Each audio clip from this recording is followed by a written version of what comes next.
I've been putting this one off for too long. This man, Jaleel, Hazeem, Shabazz,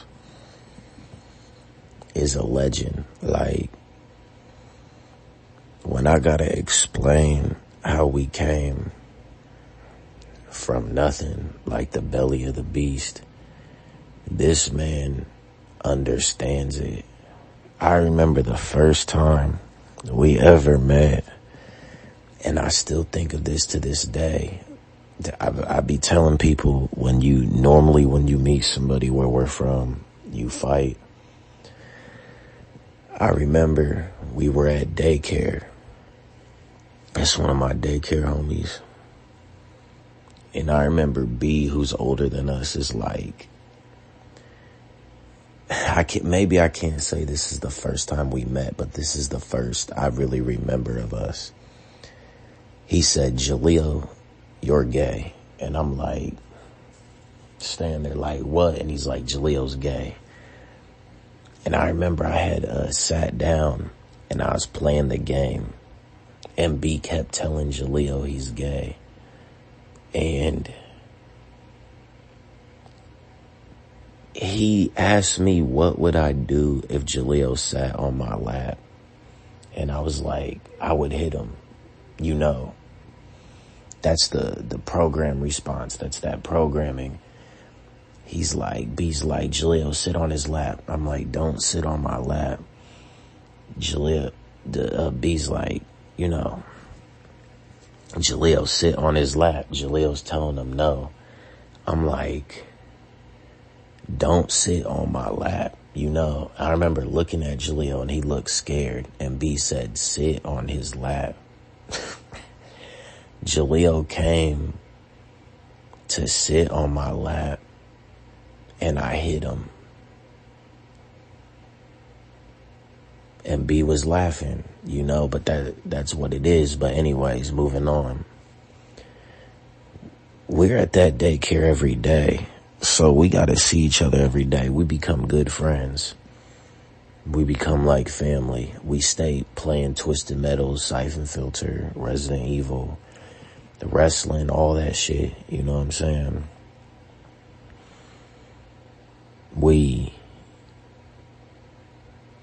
We're together.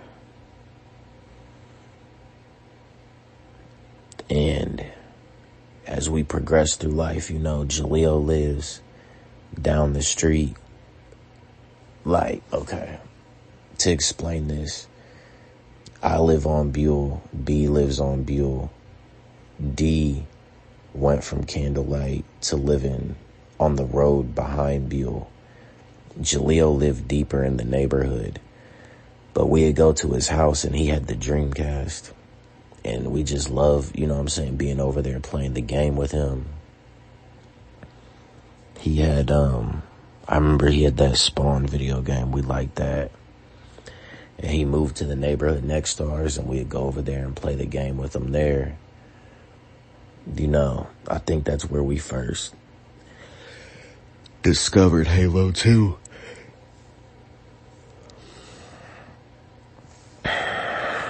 Was when he lived over there and D moved out west, and me, D, and Jaleel, we would always play Halo together. We would spend so long on that game. We just loved it. Like, all the maps, the vibe, the ambience, We loved playing that shit.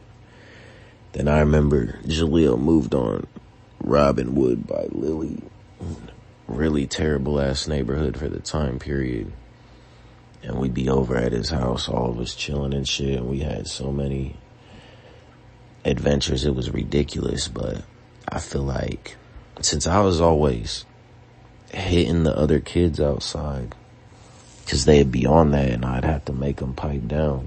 Like, I feel like Jaleel would get scared sometimes, because he lived in that neighborhood. But me and D were out there, punching everybody and whooping everybody and chasing niggas. But I know Jaleel knows why. He knows the secret we all know. He knows when we're really in that environment. he knows the thoughts, the interactions, the discussions, the conversations, the things that lead to what, you know.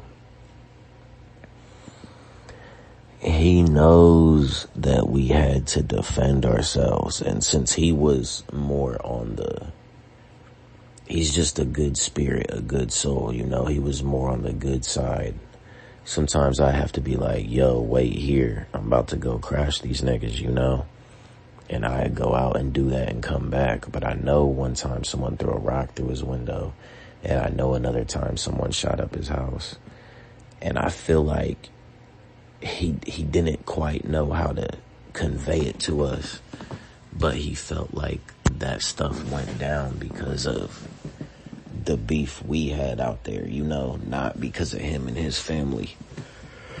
But I came to understand that as I got older, you know. But man, I remember one time, swear on everything, we were walking by that Sacred Heart, that neighborhood with that Sacred Heart church in the middle. And these niggas in this gang, I won't even mention the gang name because I don't even want to disrespect, but I remember a nigga came outside with some fucking furry slippers on, bro. Like, they might as well have been like some animal, like a bear or something. Some slippers. And these niggas were mobbing out there, and the niggas started talking about robbing us and shit. And the nigga was high, and he hugged me, and I was thinking, like, what the fuck? Like, I'm looking at Jaleel, like, what? This nigga's talking about robbing us. He's trying to shake my hand and hug me and shit. Hell no. I mean, I remember I start punching this nigga in his head. He turned around and is running, and I'm chasing him, punching him in his head while he's running. All these gangbang niggas are just standing there while I'm chasing this nigga around outside. I remember eventually I let him escape off. I run down on the other niggas like, you know, what's happening? They're all acting shook and stuff. Me and Jaleel walk off. These niggas follow us to be like, hey, my nigga said he wants an apology. I look at Jaleel, I'm like, an apology? Like, what? I'm like, I'll whoop all you niggas. And then I told the nigga, I'm sorry for beating your ass. These niggas peeled off, but man, Jaleel knows about, look, he got a treasure trove of knowledge inside his head, you know, and he knows how we gotta be out here, man. I remember, I see, bro, y'all just don't know, man. Y'all just don't know, bro. Jaleel's really a good friend. We've done, I don't even know how much more can be said, but I know these lame ass fucking police, bro, tried to put a case on me, and I seen the paperwork, and I seen Jaleel in communication with them, because they extorted him. Like, nah, fuck it. I ain't even gonna beat around nothing, bro. This is pathetic. Fuck the Drug Enforcement Agency. Fuck the police. Fuck everybody who had anything to do with this.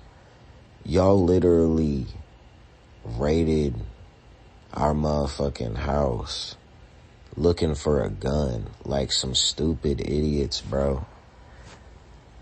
Because I'm in Wyoming and y'all are giving me a video like that isn't me because you violated my civil rights during the traffic stop and wanted to extort me out there in the desert. Man, come on now. Over some weed, bro.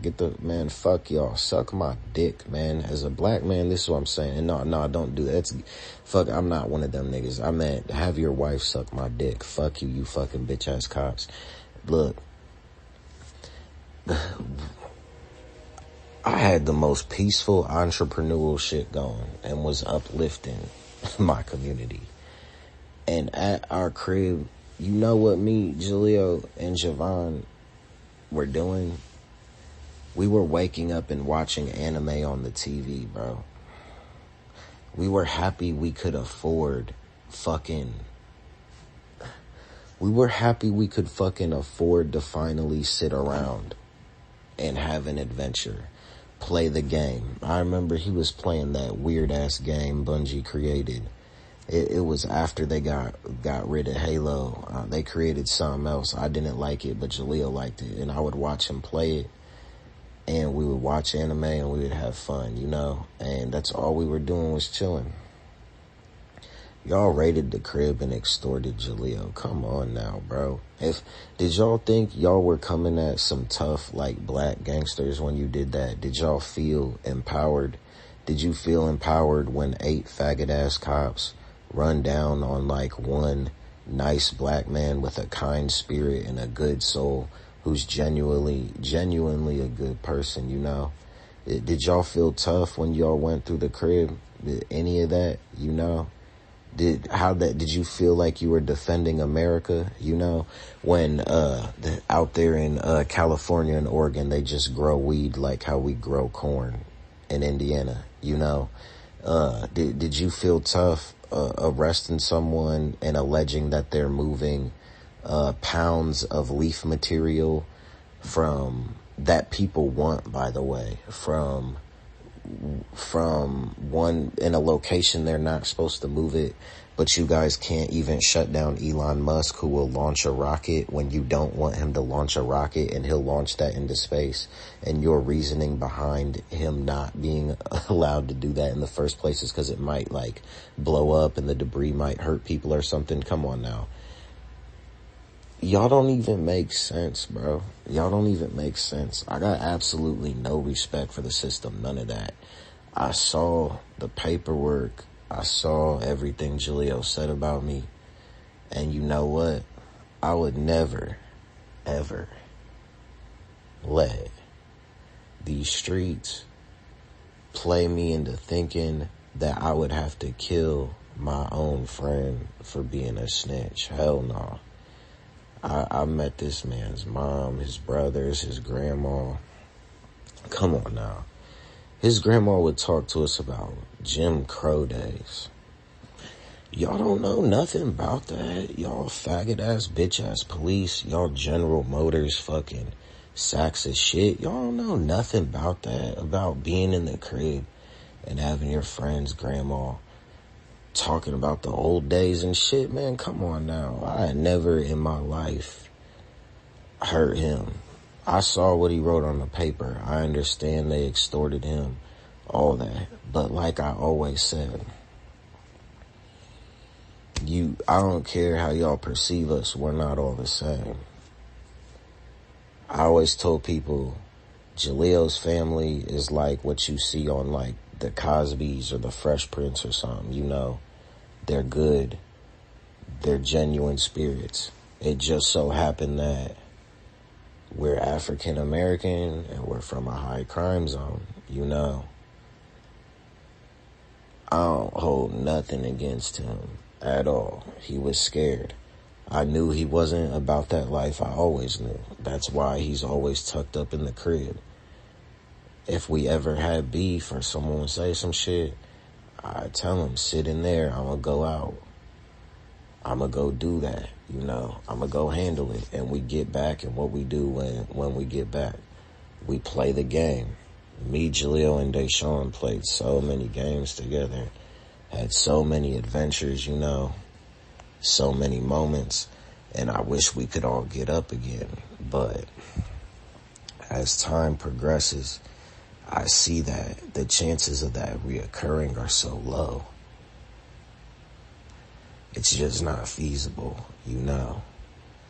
I think Jaleel thinks I might not talk to him because I'm mad at him or something. I'm not mad at him. It's just my life is dangerous, you know. I need you away. When it's safe, we can get back up, you know. But like I said over this General Motors shit, we done come too far as a people, from the daycare days to the park, like when I gotta explain the park, it was like magic, bro. Despite the danger or you know, the toughness or whatever, the fighting.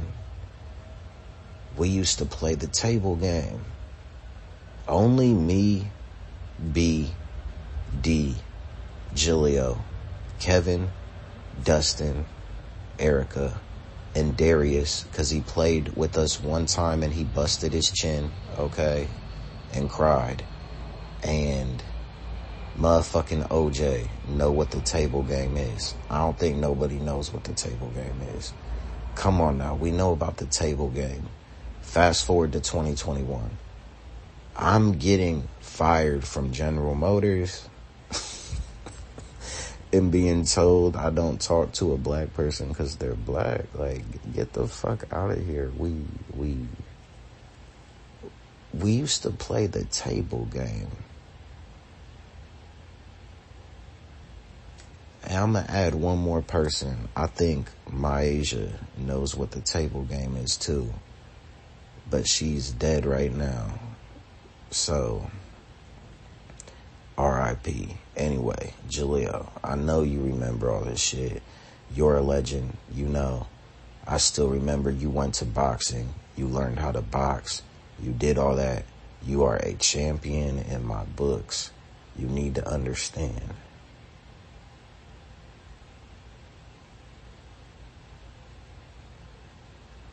We all love you and want the best.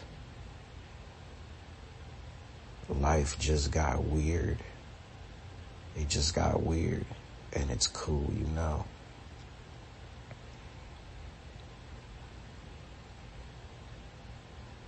Maybe one day we'll get things to where we want them to be.